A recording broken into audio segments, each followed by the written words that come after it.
Hey YouTube, Common Collector here, and today I am bringing you guys an update to my Kuriboh deck profile. This is a update as well as sort of a power boost. So this is the competitive version of my older deck profile.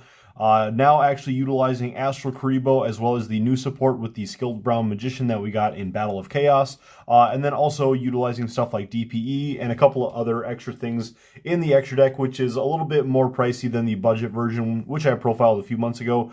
But we will also be doing a combo tutorial in here like I did in the previous profile. Also, just don't forget to subscribe to the channel if you guys haven't already. We are only about 50 or 60 subscribers away from 2,000, so I would really appreciate you guys smashing that like button and hitting the subscribe button as well. So let's get on into the profile. We're playing 3 copies of Astral Kuriboh. First of all, this is just a quick apology for the last profile. I cannot believe I was not playing this in the previous, because with this card, you're able to special summon it onto the field as your level 5 for your 5-star Twilight.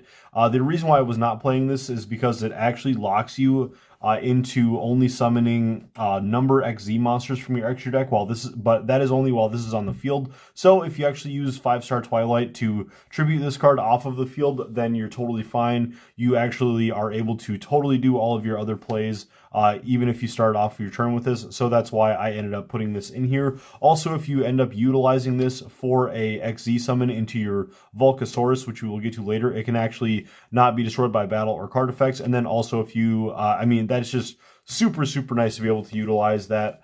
So let's get on then into 2 copies of the Skilled Brown Magician. I am only playing 2 copies of this because this card is really great when your turn is sort of moving along. But it's not quite as good if this is like in your opening hand, because in your opening hand, if you open like this along with a couple of like the Kuriboh brothers and then like 5-star Twilight and like no other like normal like regular spell cards that you're able to actually just like activate, then this card isn't quite as good. So I only wanted to play this at 2. This is a really great card to summon later when you have Saryuja on the field and you're just trying to get to that multiply.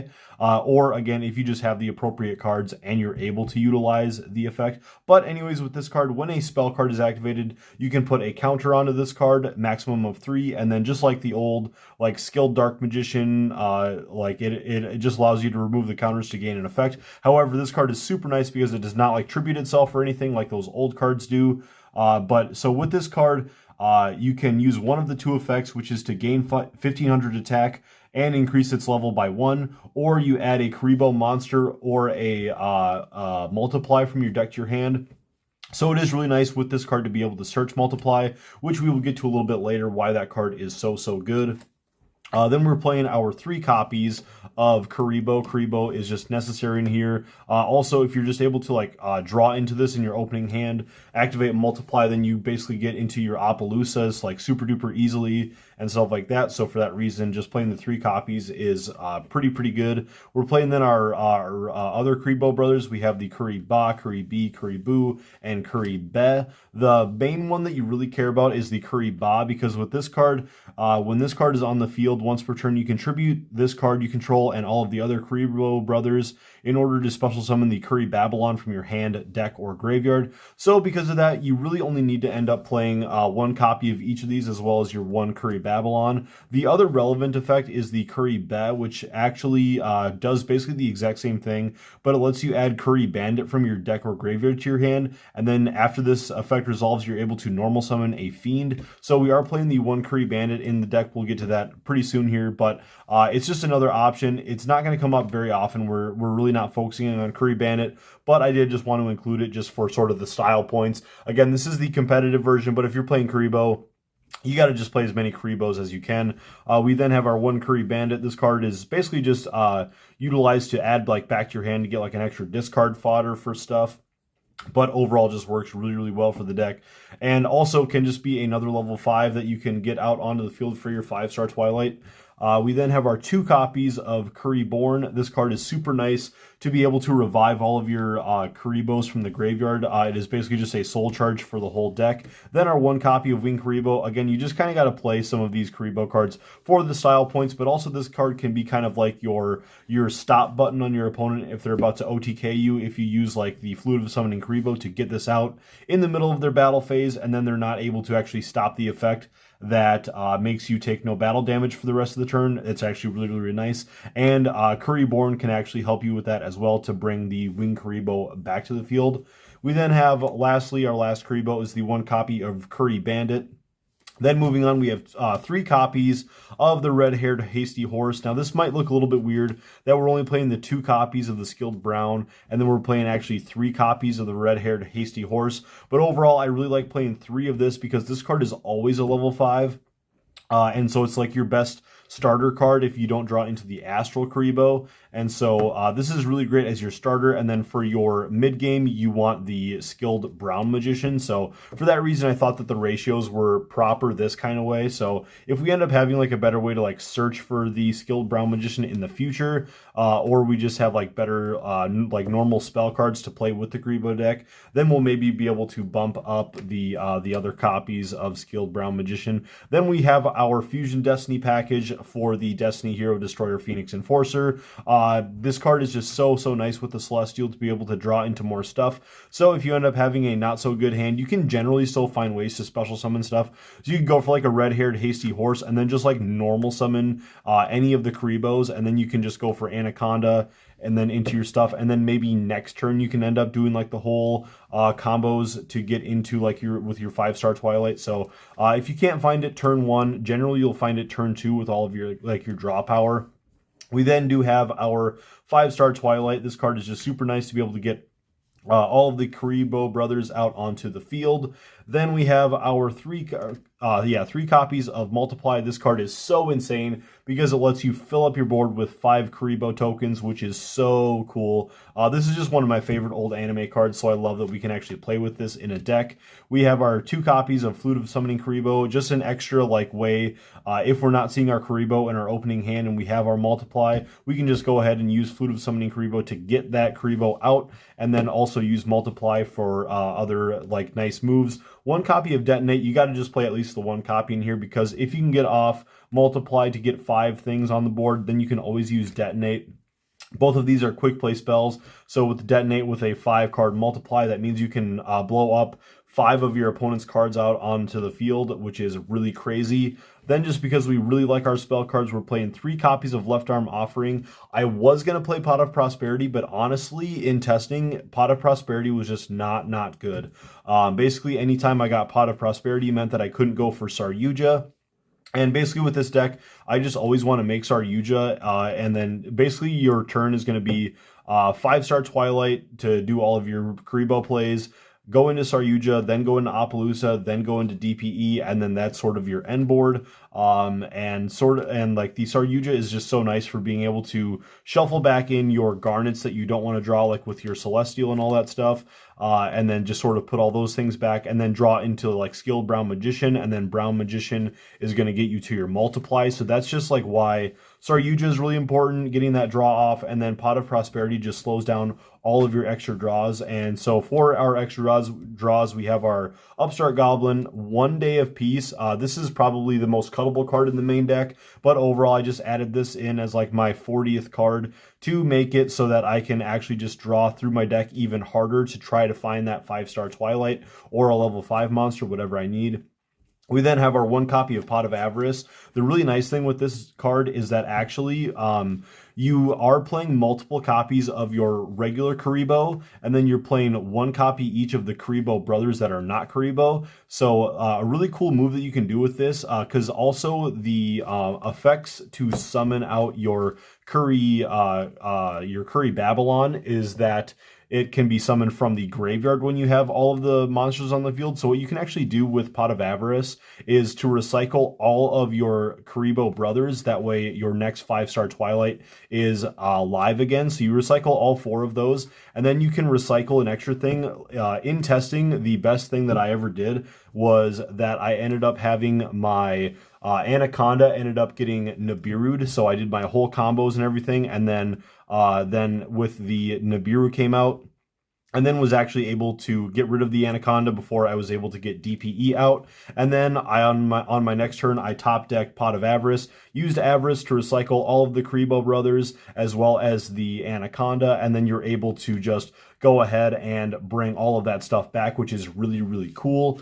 Then we have our Called by the Grave, as well as our Monster Reborn. Monster Reborn is just a nice little recovery card, especially if your DPE and stuff ends up getting blown up. You can always bring it back. If your opponent ends up getting around the destruction effects. But anyways, let's get on into the extra deck. So for the extra, we are playing the 1 copy of the DPE, obviously.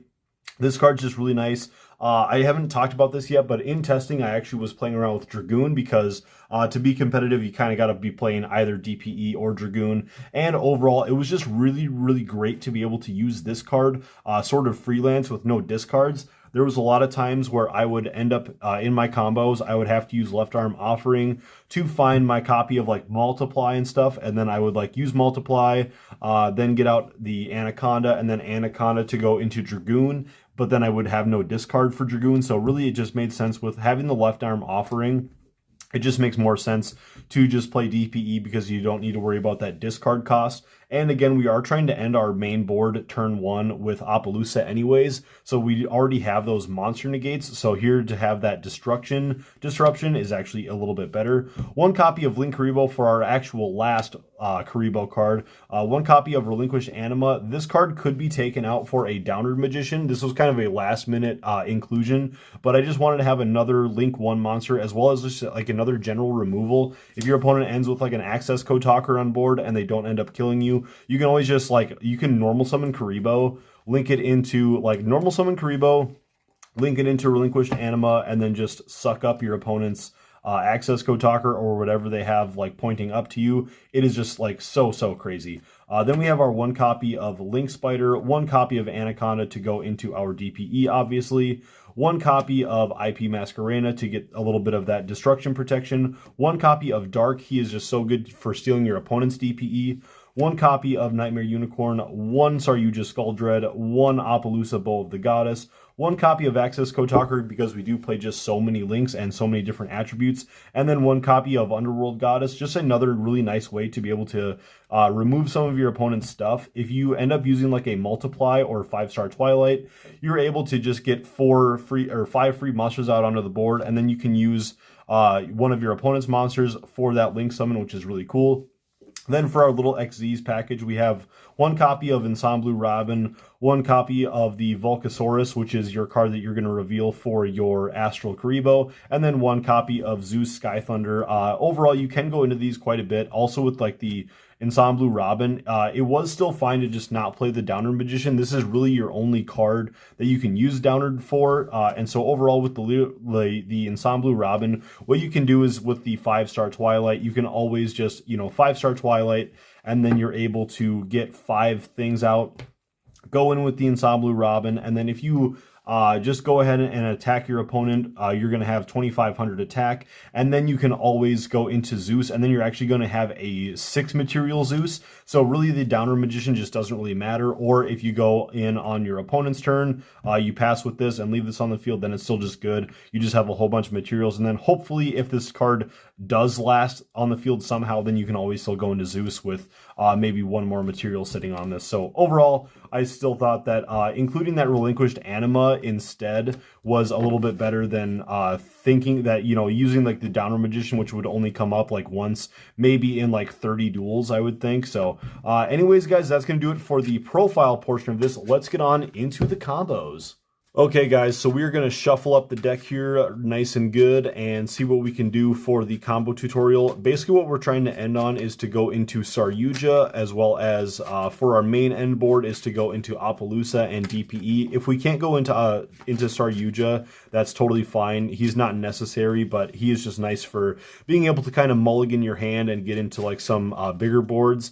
Also, along with the Saryuja, basically like our most optimal end board is going to end with basically probably in testing, the best board I had was Saryuja, DPE, Appaloosa, as well as a IP Masquerena, and then if you can have any other Kuriboh tokens on board, and then with the IP Masquerena, then you can always use that on your opponent's turn to go into the Underworld Goddess, which is really cool. So if your opponent ends up like using Forbidden Droplet on like these two, but they leave the IP Masquerena, then you can always basically just take like take this, this, and then one of your opponent's monsters to go for the Underworld Goddess. So that's kind of the main thing that we're trying to go for, but most of all, it trying to get into Appaloosa and DPE. So, alright, so for this combo tutorial, what we're going to do is we're just going to start off with an Astral Kuriboh as well as a 5-star Twilight, and we will sort of do a 5-card draw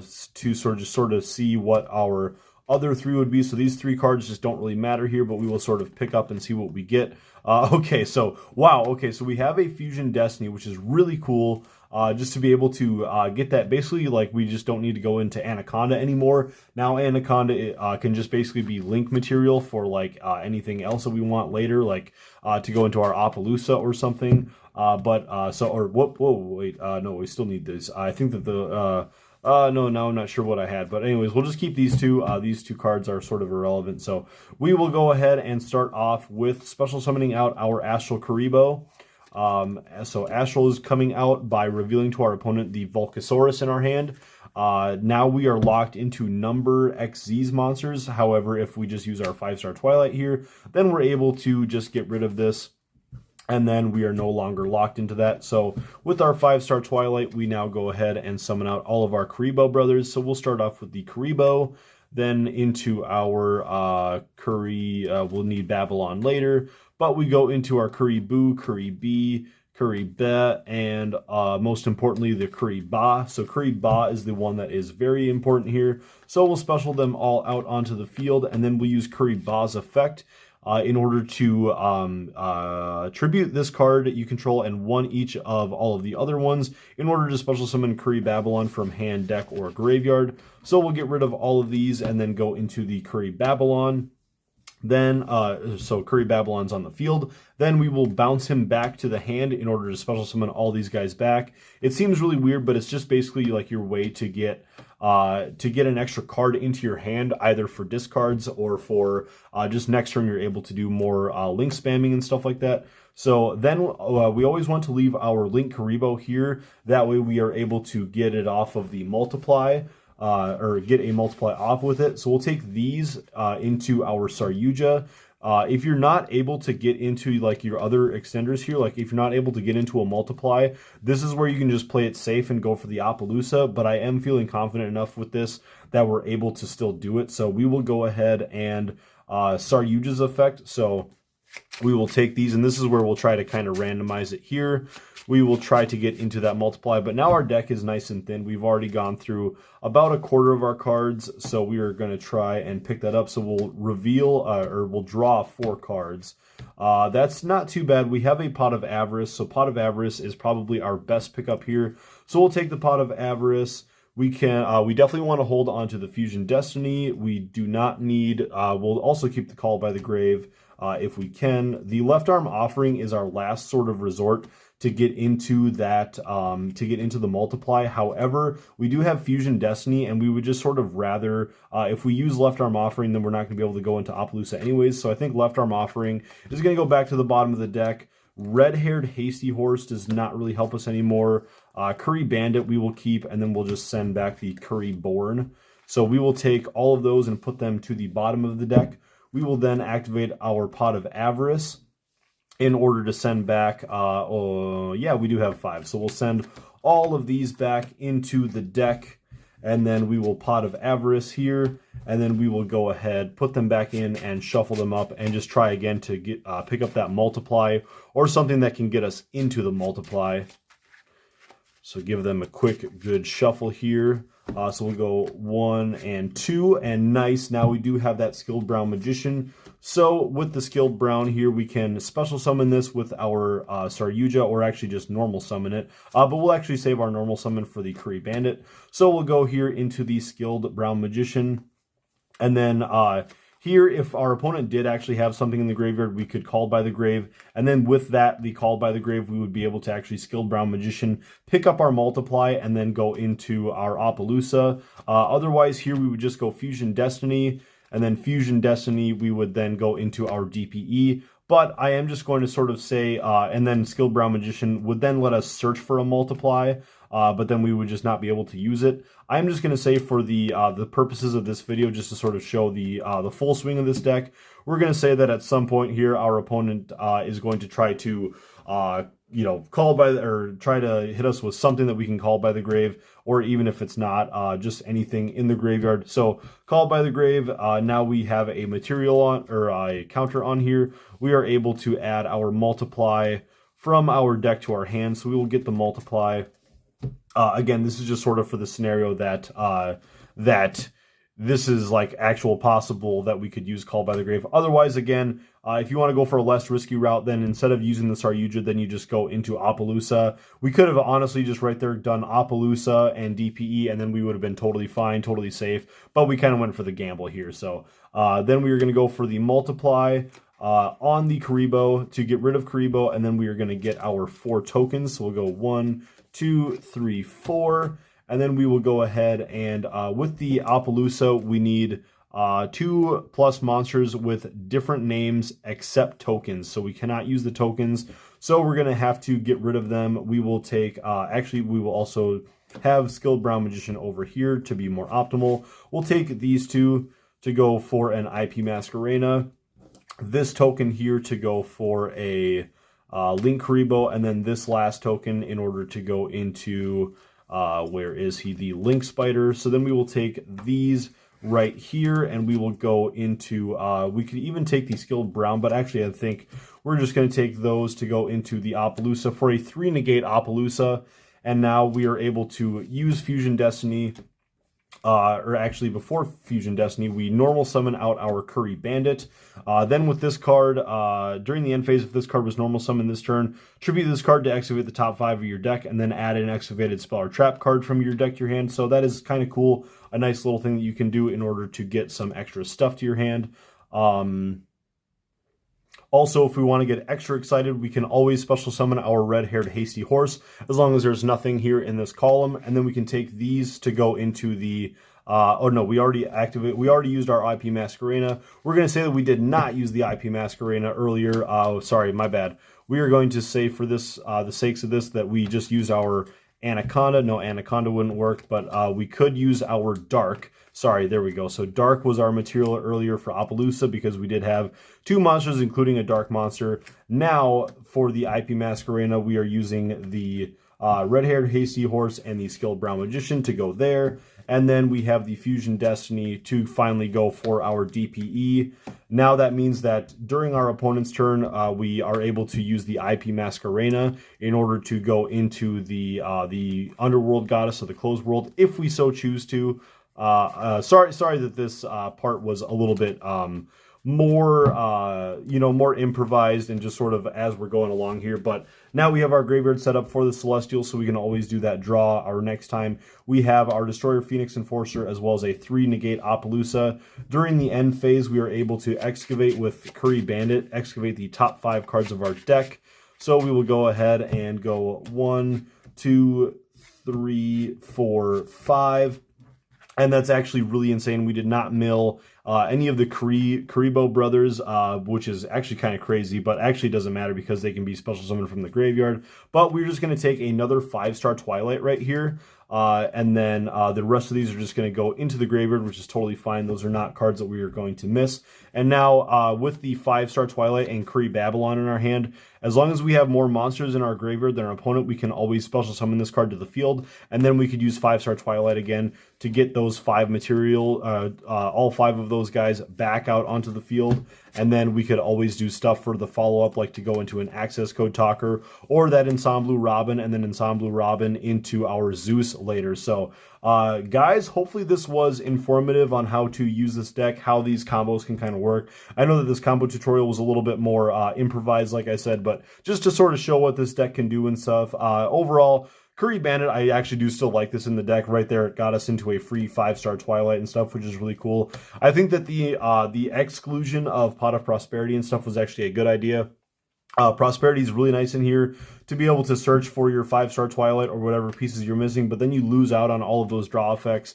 We already did see, like, I don't think we saw One Day of Peace, but we did see Pot of Avarice. We almost drew into the Upstart Goblin, so overall, it does really help to be able to draw into cards, obviously with the Saryuja as well. So, but always when in doubt, if you can't Saryuja and then Apollousa, you always just want to go Apollousa and then try to get into that DPE. So thank you guys so much for watching. Again, don't forget to subscribe to the channel if you guys haven't already. I would really appreciate it. And until next time, we'll catch you later. Peace.